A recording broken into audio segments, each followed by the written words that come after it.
Vamos lá, galera, bora de informações do Flamengo, que nessa segunda-feira enfrenta aí o nosso queridíssimo Vitória, tá? Flamengo aí que, bom, tem uma sequência, digamos que, entre aspas, fácil aí, né? Dá para resolver e ganhar alguns pontos aí desses 21 que vai dar para disputar, beleza? E enfrenta o Vitória pensando em manter a liderança e ficar tranquilo para as próximas partidas da Libertadores da América. Beleza? Se inscreva no canal, deixe o seu like. Se você acha aí que o Flamengo vai ter uma vida fácil no Brasileirão, comenta aí embaixo. Se você não acha, deixe nos comentários também. A verdade é, né, que todo mundo contra o Flamengo quer jogar. É inacreditável. Perde para todos os times, mas quando pega o Flamengo, todo mundo quer virar aí o Real Madrid, o Barcelona, enfim, tá? Essa é a sequência do Flamengo dos próximos jogos do Brasileirão, galera. Pega o Vitória, depois enfrenta o Grêmio, Juventude fora, Vasco em casa, Corinthians fora, Cruzeiro em casa e o Bahia fora, tá? Então são 4 jogos em casa e 3 fora. Comenta aí o que você acha a respeito dessa sequência aí. Dá pra fazer os pontos aí tranquilo, hein, galera? E vamos aqui reagir, então, às notícias e informações aí do Flamengo para o jogo contra o Vitória. Saudações rubro-negras e bora lá! Essa rodada joga 9 horas da noite, na segunda-feira, inclusive logo depois do Tá Na Área. A gente vai fazer um Tá Na Área com um pouquinho de informações dessa partida que ele esquenta das 2 jogos. Tem o Palmeiras e o Flamengo jogando na segunda-feira. Mas antes da gente falar da equipe profissional que entra em campo na segunda-feira, então, pelo Campeonato Brasileiro, tem final do Mundial de Clubes Sub-20, Copa Intercontinental de Clubes, é como chama a FIFA agora, do Campeonato Sub-20. O Juliano Lima acompanhou, inclusive está pertinho da taça que será entregue nesse final de semana. Fala Camila, fala Bené, aos amigos que acompanham Tá Na Área. Eu tô aqui no Maracanã, do lado dessa taça, Copa Intercontinental de Clubes. E o Flamengo tá de olho nela. O Flamengo, para chegar nessa decisão, conquistou o bicampeonato da Libertadores Sub-20 em março, contra o Palmeiras, na disputa de pênaltis. Amanhã tem um desafio em tanto. Barcelona, campeão da Liga dos Campeões da Europa da categoria. O Flamengo tem 13 jogadores remanescentes do título da Copa Intercontinental, conquistada aqui no Maracanã no ano passado, contra o Olympiacos da Grécia. O técnico naquela época era o Felipe Luiz, que hoje está com o elenco profissional. Expectativa de casa cheia. Mais de 30 mil ingressos foram vendidos. O torcedor vai apoiar muito o Flamengo nesse momento. A bola rola 4h30 da tarde, com transmissão do Sport TV e também da TV Globo. E hoje, pela manhã, teve o reconhecimento do gramado da equipe do Barcelona, né? Era uma voltinha no campo para conhecer o gramado do Maracanã. O Barcelona que pela primeira vez vai jogar no Brasil. Então, assim, todo mundo encantado, tirando fotos. Tem essa experiência de jogar num palco de Copa do Mundo, um palco de final de Copa do Mundo. E depois disso, em seguida, o Belletti, que é o técnico do Barcelona Sub-20, ex-jogador do Barcelona, pentacampeão mundial com a seleção brasileira em 2002, conversou com a gente e falou sobre a expectativa de enfrentar o Flamengo e destacou como ele preparou os jogadores do Barcelona para encarar essa atmosfera de jogar no Brasil, no Maracanã e contra o Flamengo, que vai ter todo o apoio da torcida aqui no estádio. Vamos ouvi-lo. Viveu o momento intensamente.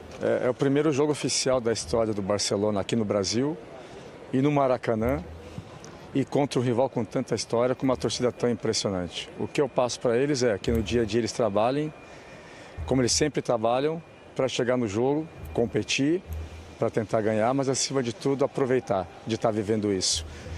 É possível que alguns deles nunca mais voltem ao Brasil ou não tenham outra oportunidade de jogar no Maracanã. Por isso, viver essa experiência ao máximo. Como treinador dessa categoria, eu tento fazer o possível para eles viverem essa experiência e estarem preparados para isso, porque sabemos da exigência do futebol profissional. E vir aqui, no Maraca, enfrentar um adversário como o Flamengo, também não deixa de ser uma preparação melhor para o caminho que eles têm pela frente. Aí o Belete, treinador, né? Campeão do mundo com a seleção brasileira e treinador do Barcelona Sub-20, adversário do Flamengo. Amanhã, então, nesse compromisso pelo Mundial de Clubes, final lá no Maracanã, falando agora sobre a equipe principal já virando a chavinha pro Campeonato Brasileiro, para esse duelo de rubro-negros na próxima segunda-feira. Tem Flamengo e Vitória. Vou colocar no papo o Thiago Lima, o Noel, para falar sobre um grande momento vivido pelo Flamengo, né, Noel? O Flamengo que conseguiu mais uma grande vitória diante do Internacional, nem parecia que estava jogando fora de casa na Libertadores, está nas quartas de final e agora a briga o objetivo, né, é manter essa certa tranquilidade também na liderança do Campeonato Brasileiro, né, amigo? Boa noite para você, bem-vindo ao Tá Na Área. Fala, Bené, boa noite para você, Camila, Renata, Felipe, todo mundo que está na área aqui com a gente. O Flamengo, como você disse, volta o foco. O Flamengo estava devendo uma grande exibição na Libertadores, sabe? Desde a fase de grupos, vinha sendo cobrado e aí, enfim, fez essa grande exibição na quarta-feira, o jogo que valia classificar fora de casa, né? E fez a grande exibição que todo mundo estava esperando, o Flamengo se colocando como um favorito ao título da Libertadores. Agora volta o foco para o Brasileirão, de fato, segunda-feira pega o Vitória, né, no Maracanã, jogo aqui no Rio de Janeiro, ganhou um dia a mais, né, porque jogou quarta, só vai jogar segunda, então assim, vai jogar segunda e depois só no domingo. Ganhou um espaço assim que você, para os jogadores que estão vindo nessa sequência, né, principalmente os dois Léos, por exemplo, zagueiros e muitos outros, com essa sequência, essa folguinha maior, digamos assim, de um jogo para o outro, às vezes nem vai ser preciso poupar, né? Como não está essa batida mais frenética, ganhou um respiro, é provável que o Felipe vá, sim, com força máxima na segunda-feira contra o Vitória. A gente só vai debater algumas opções, né? Escolhas, como, por exemplo, no ataque. Tem jogo que ele tem optado pelo Bruno Henrique, tem jogo que ele tem optado pelo Pedro. Vai muito da característica do adversário. Uma espinha dorsal do time ele já tem, mas uma peça ou outra, a gente pode ser que ele mexa. Mas pela primeira vez em muito tempo, o Felipe Luiz, se quiser, vai poder repetir a escalação, Bené. É algo que ele não vinha conseguindo fazer. Sempre com problemas de suspensão, ou gente nova no DM, né, no departamento médico. Agora ele não tem isso. Se ele quiser, ele pode botar em campo o mesmo time que deu show quarta-feira contra o Inter. Acho que o detalhe é esse, se ele quiser, né? Aí vai depender das ideias. Como é boa essa vida, né? De querer e ter tantas opções. Será que eu quero repetir? Será que eu quero testar uma formação nova com tantos jogadores? Seu amigo de pádel, seu parceiro, né? De outra atividade. A gente tem que começar a ir atrás de uma partida pra gente transmitir aqui um dia no Sport TV. Não. Vamos evitar isso. Eu vou ficar preocupada com a audiência. Não, tô brincando, amigo. Não, vai ser boa, porque tem briga também lá. Aí tu gosta, né? Bota o Ramon também na disputa. Tem cartão amarelo no pádel? Não, só uma curiosidade, bobagem. Mas falando sobre o Felipe Luiz, hoje, numa conversa informal com ele, ele falou, a gente chegou até a brincar, né? Tava Diego Souza, outros ex-jogadores, o Ramon também estava. E aí ele falou, eu não consigo dormir. Eu olhei pra ele e falei, sério? Sério? Você não consegue dormir? Cara, você fecha o olho e bota um jogador, aí ao invés do nível se manter, não, o nível ele aumenta por conta de tanta qualidade que tem o Flamengo. E hoje, se ele escolher qualquer jogador, pelo menos assim, do meio campo para frente, a qualidade ela se mantém, porque o Flamengo realmente montou um time para brigar pelas duas competições, foi eliminado da Copa do Brasil. O Atlético Mineiro tem muito mérito pelo que fez aqui dentro do Maracanã. Mas o Flamengo, para mim, desponta como o maior favorito ao título brasileiro e da Libertadores por conta do seu elenco. E faz sentido dar sequência esse time, você acha, do jogo contra o Internacional para a partida contra o Vitória, segundo? Eu acho que ele não vai dar sequência, não. Eu acho que ele vai mudar por conta de gerir também, mas se bem que na semana que vem ele não tem jogo da Copa do Brasil, tem semana livre. Eu acho que vão os melhores jogadores, ele sempre fala isso nas coletivas, né? Vão os melhores jogadores pro jogo. É o que ele prepara. No plano de jogo dele, com certeza, vão os melhores pro jogo. E quem são os melhores? São os 24 e 25. Eu acho que vale até a gente dizer, você falou o elenco para brigar nas duas, o elenco era para brigar nas três, só que a Copa, né, o formato da Copa, né, a Copa do Brasil, a eliminação era um detalhe. O Flamengo também, naquele confronto contra contra o Atlético Mineiro também foi muito melhor. Então, é um time que está, né, evoluindo no momento certo da temporada. Eu acho que na escala do Flamengo para o ano, é Libertadores brasileiro ali no mesmo nível e a Copa do Brasil um pouquinho... E por isso da escolha dos jogadores que foram a campo, logicamente que ninguém entra para perder. Mas se fosse para abrir mão de alguma coisa, a Copa do Brasil eu acho que estaria abaixo dessas duas competições. Mesmo assim, no confronto com o Atlético, foi buscar um resultado fora de casa e perdeu nos pênaltis, né? O detalhe que a Copa traz. E fez um bom jogo, né? Não no Maracanã, mas lá na Arena MRV fez um bom jogo. E eu acho que o mais importante para o Felipe é ir encontrando e conseguindo manter a concentração e o nível desse time. Porque uma coisa que a gente tem visto acontecer no Campeonato Brasileiro é que muitas vezes o Flamengo ele é muito superior num tempo, não necessariamente constrói uma vantagem gigantesca no primeiro tempo, e aí no segundo tempo ocorre uma queda de rendimento que a gente não sabe se é por falta de concentração. O jogo contra o Ceará, para mim, é um dos grandes exemplos, né? E o contra o Vitória dá para a gente usar como paralelo no sentido de que até o Ceará agora está na primeira parte da tabela, mas ele estava naquele momento ainda na segunda parte e tentando reagir. O Vitória é um time que está brigando numa realidade lá embaixo. Para esses times vão enfrentar o Flamengo com a maior vontade do mundo, porque eles precisam desses resultados.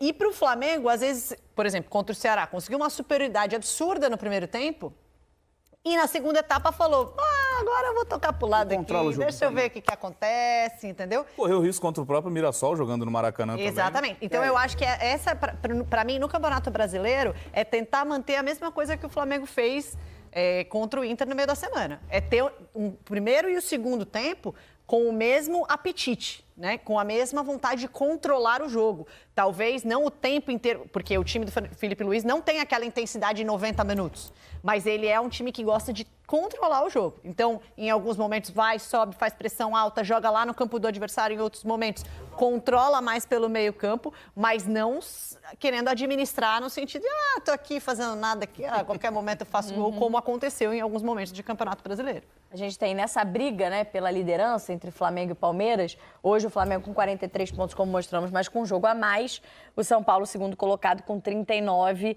e com um jogo a menos, com 18 partidas só até aqui. O Cruzeiro, que já tem 20, né, tem 2 a mais que o Palmeiras e uma que o Flamengo, tem 38 pontos na terceira colocação. A gente fez um levantamento, e a gente vai mostrar aqui para você, dos próximos jogos, das próximas rodadas, principalmente de Flamengo e Palmeiras, né, que estão ali brigando pela liderança do Campeonato Brasileiro.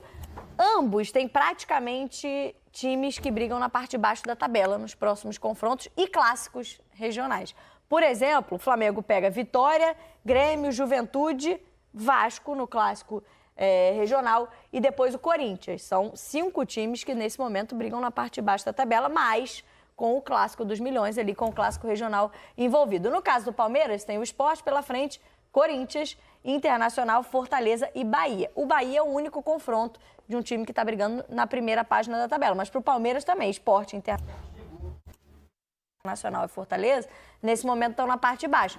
E o Corinthians também está brigando na parte de baixo, só que é um clássico local, que a gente viu o peso que tem, principalmente na eliminação da Copa do Brasil, né, Baixo? Mas, enfim, são cenários até, de certa forma, parecidos, mas considerando que tem clássicos... O Palmeiras tem jogos a menos. E lembrando exatamente, né, jogos adiados ainda, né, pela frente. Sim. O Palmeiras fez 18 jogos, o Flamengo já fez 19. É isso, o Flamengo tem um jogo a mais, mas esse a gente está falando dos jogos que já estão confirmados, né? Pode ser que entre em alguma dessas datas de Copa do Brasil jogos que ainda não aconteceram, remarcados. Nos últimos anos a gente tem visto essa disputa, né? Flamengo e Palmeiras disputando sempre. No ano passado o Botafogo foi melhor e por isso que conseguiu ser campeão do Brasileiro e da Libertadores.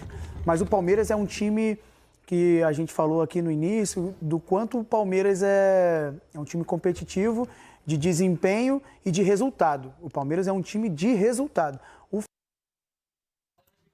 Alguma coisa que o Flamengo precisa melhorar, controlar o jogo. O Flamengo no Campeonato Brasileiro, eu fiz Flamengo contra o Mirassol. O Mirassol, em alguns momentos dentro do jogo, quase empatou o jogo, porque o Flamengo não conseguia controlar. E aí passa muito por um jogador que, para mim, fez a sua estreia, né? O seu melhor jogo no meio de semana, que foi Saul. O Flamengo passa muito de controle de jogo com Jorginho e Saul. Se esses jogadores engrenarem da maneira que eles jogam, da maneira que eles jogaram na quarta-feira, o Flamengo vai ser muito difícil perder jogos. Porque esses dois jogadores vão ditar o ritmo desse time. Saúl, a gente vai vendo aí, é um excelente jogador, precisa entrar em forma, obviamente, chegou abaixo fisicamente, está buscando o seu melhor, porque precisa melhorar fisicamente. E hoje, na quarta-feira, ele já mostrou que o cartão de visita dele, jogou muita bola na quarta-feira, controle de jogo, intensidade para marcar, intensidade sem bola, de opções. E aí, junto com o Jorginho, ele, para mim, forma uma dupla de volante que talvez o Flamengo, nesse jogo do Flamengo e Mirassol, no Maracanã, foi Everton, Araújo e Alan, dos jogadores totalmente diferentes dessas características. O Jorginho estava suspenso naquele jogo. E o Felipe Luiz gosta, para mim, de controle de jogo. Se o Flamengo conseguir transformar controle de jogo em resultado, vai ser muito difícil tirar esse título do Flamengo. E até para falar com o Noel, né, Noel? Já me despedindo de você, mas para esse pitaco final sobre o Flamengo, o Felipe Luiz falava de outro posicionamento para o Saúl, mas o desempenho dele talvez tenha mudado a cabeça do técnico do Flamengo. Mais uma opção ali para o meio-campo, né? Para essa dupla de volantes no momento jogando ao lado do Jorginho. É isso, Bené. A gente lembra assim que o Saúl chega para o Flamengo como um meia pela direita. Era justamente a posição que o Gerson fazia e que o Saúl muito tempo fez no Atlético de Madrid, essa posição. Ele chega para jogar nessa, quando ele chega ele fala que ele pode fazer qualquer posição no meio de campo, mas a preferência ele chega basicamente para fazer a função do Gerson. Só que assim, a concorrência está tão grande na direita, claro, tem o fato dele ter chegado abaixo fisicamente dos reforços. O Saúl foi quem chegou mais abaixo fisicamente, ele precisou de um tempo maior ali para se recondicionar, ainda não está no seu auge, né, no seu 100%, mas já melhorou muito. E a concorrência do lado direito ali do ataque está muito grande, né? Porque tem o Plata e tem o Luiz Araújo, os dois vivendo grandes momentos, brigando por essa titularidade, tem jogo que é um, tem jogo que é outro. E aí foi um movimento inteligente, tanto do Saúl quanto do Felipe Luiz, de puxar o Saúl para essa função ali de segundo volante, que é onde estava dando mais espaço, porque o Pulgar se lesiona na Copa do Mundo de Clubes, é um desfalque enorme, porque ele era titular absoluto, coincide também com a fase ruim, né, em termos de desempenho, mas o Flamengo continuava conseguindo resultados do pós-Copa do Mundo, mas o desempenho vinha sendo questionável muito também pelo esse meio de campo. O Saúl entra ao lado do Jorginho e toma conta, né? Ele entra no jogo do Brasileiro contra o Inter, já foi um primeiro teste. O Felipe Luiz banca o Saúl no jogo da Libertadores contra os titulares do Inter, um jogo de muito mais pressão. E Saúl e Jorginho funcionam tão bem quanto, assim, impressionante como o Saúl conseguiu suprir toda a ausência que o Pulgar estava fazendo. E é impressionante como isso mudou a qualidade. O time voltou a jogar muito bem, tem tudo para continuar jogando, essa dupla encaixando, né? Como o Felipe disse. E lembrando, Saúl e Jorginho estão invictos desde o Chelsea, jogando juntos. Inclusive, como titular, os dois ganharam todos os jogos que eles disputaram até hoje. Tá certo, Noel. Thiago Lima, obrigada pelas informações com a gente aqui no Tá Na Área. Até a próxima. Flamengo joga na segunda. Galera, então é isso aí, manos. Se inscreva no canal, deixe seu like, opine o que vocês acham aí a respeito dessa partida aí do Flamengo contra o Vitória. Flamengo hoje sub-20 também nesse sabadão aí. Já deve ter jogado esse horário agora que o vídeo tá saindo, né? Espero que o Flamengo tenha ganhado. Beleza? Se inscreva no canal, deixe o seu like, tamo junto e é nóis. E até o próximo vídeo, galera. Valeu!